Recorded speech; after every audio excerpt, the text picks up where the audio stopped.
dans un lieu que tu n'es pas béni, tu ne vois pas la grâce de Dieu, tu ne vois pas la main de Dieu, parce que tu n'es pas ton poste.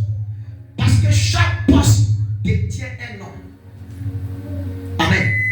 Même quand on travaille dans la vie active, là où on t'a dit, monsieur Y, voilà ton bureau, tu ne vas pas aller rentrer dans le bureau de I.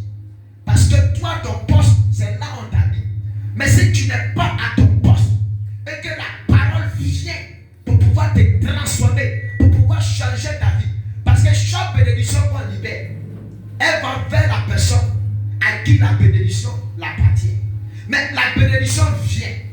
Tu n'es pas assis là où la bénédiction doit être. La bénédiction t'est devenue, tu es peut-être dans un bar. La bénédiction t'est devenue, peut-être tu es en train de, le Seigneur veut que tu pries. Tu es en train de faire papatoya avec tes voisins du quartier. La bénédiction doit venir, peut-être tu es à quelque part d'autre. Amen. Et lorsque cette parole vient, elle vient te trouver à ton poste. Et elle voit que tu n'es pas à ton poste. La parole se retourne. Et tu ne reçois rien. Et c'est ça qui fait que beaucoup de personnes, leur vie n'avance pas. Parce que quand la parole sort, quand on dit je prophétise que Dieu te bénit, tu dois vivre la bénédiction qui est rattachée à la prophétie. Mais si tu ne vis pas cette bénédiction qui est rattachée à la prophétie là, c'est qu'il y a un problème.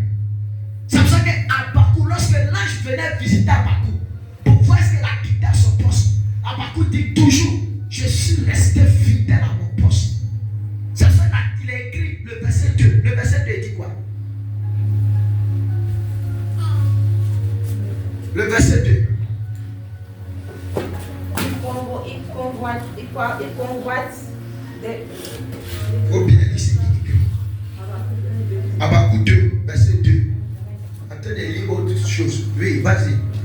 L'Éternel m'adressa la parole. L'Éternel m'adressa la parole. Et il dit, écris la prophétie. Il faut écrire la prophétie. Grave-la sur des tables. Il faut la graver sur les tables. C'est-à-dire, il faut retenir ça. Il faut écrire pour garder. Afin qu'on la lise couramment. En fait, chaque jour, ils ont déclaré que tu vas voyager. Et viens, maman. Tu vas voyager. Dieu va te bénir. Moi, mais les hommes de Dieu m'ont dit à voyager. Tu as dit ça couramment. Les hommes de Dieu ont dit qu'il serait une grande femme. Les hommes de Dieu ont dit qu'il serait un grand homme. Tu as dit lire la prophétie comme ça couramment. Et il dit quoi? Oui. Car c'est une prophétie. On dit car. C'est une question. C'est-à-dire il y a deux cas. Pour que tu puisses rentrer dans ta prophétie. Car c'est une prophétie. Dont le temps est déjà fixé. Dont le temps était déjà fixé. Elle marche vers son thème. Elle marche vers son thème et elle ne mentira pas. Si elle tarde, attends-la, car elle s'accomplira certainement. Amen. Donc c'est ça que je suis en train de dire. Quand la parole sort, la parole ne se retourne pas. C'est que la parole n'a pas eu un exaucement. C'est pour ça que quelqu'un prend l'eau pour maudire une personne. Tant que la vie de la personne n'a pas été détruite, la malédiction n'a pas se détruire. Amen. Donc on dit c'est une prophétie. Attends-la. Quand elle va s'accomplir. Donc quand tu reçois une prophétie de la part de Dieu, tu dois te mettre dans l'esprit de prière.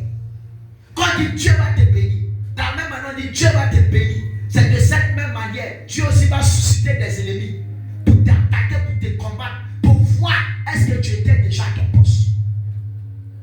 Amen. Donc la bénédiction suscite beaucoup d'ennemis à pouvoir nuire à ta vie, à pouvoir te persécuter. On dit celle-là, elle va voyager. C'est là que tout devient compliqué, tout devient difficile, tout devient mer. Tes affaires tombent à l'eau, on te met dehors, on te chasse. Quelqu'un qui est venu à l'église, qui a reçu une prophétie, elle doit aujourd'hui au dehors. Amen. C'est un temps où Dieu est en train de voir. Est-ce que tu es loyal à ton poste?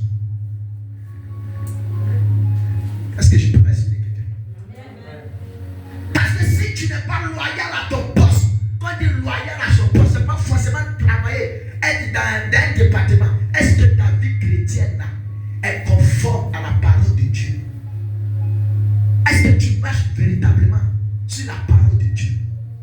Est-ce que tu écoutes véritablement la parole de Dieu? Est-ce que tu écoutes véritablement l'enseignement de Dieu?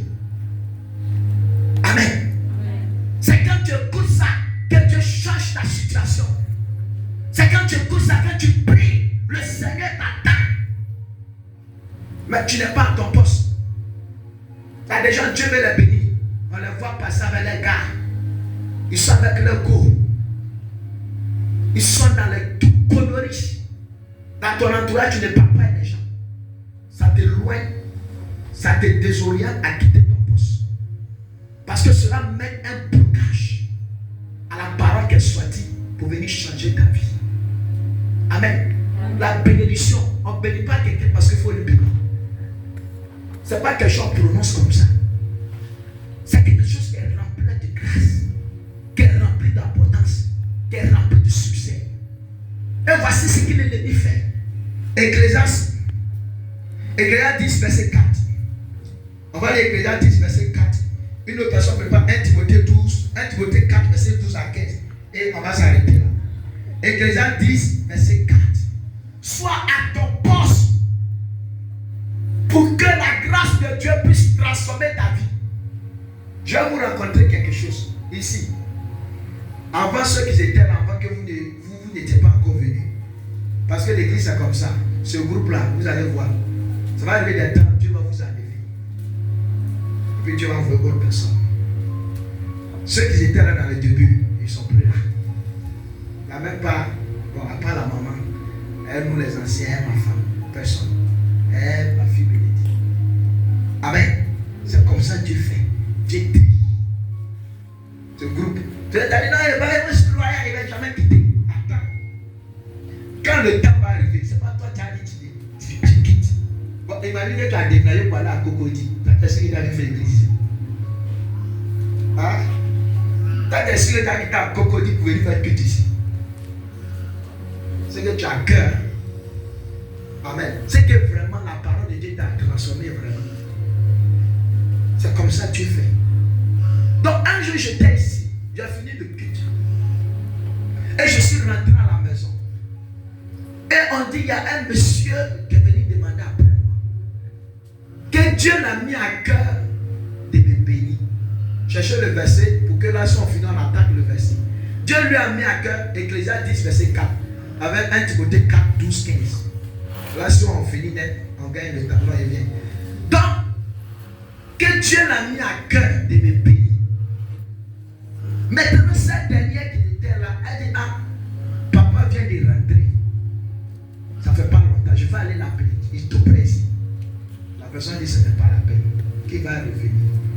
Maintenant, je sens.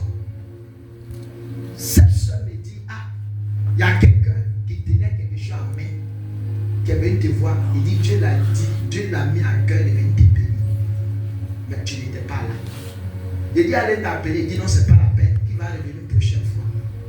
Jusqu'aujourd'hui. Maintenant, un jour, j'étais dans la prière. Et je priais, Seigneur, je veux voir ta grâce. Je veux te voir encore dans ma vie. Ça fait longtemps que je ne t'ai pas vu. Montre-toi à moi, signale-moi. Dis-moi quelque chose, je veux te voir, Seigneur. Je priais. Et tout à coup, je reçois une vision. Et dans la vision, l'ange me dit, mais tu veux me voir? Il était venu, tu n'étais pas à ton poste. Il dit, mais comment? Et c'est là automatiquement, je me suis rappelé du jour où il y a une personne qui a dit, Dieu l'a mis à cœur de me bénir.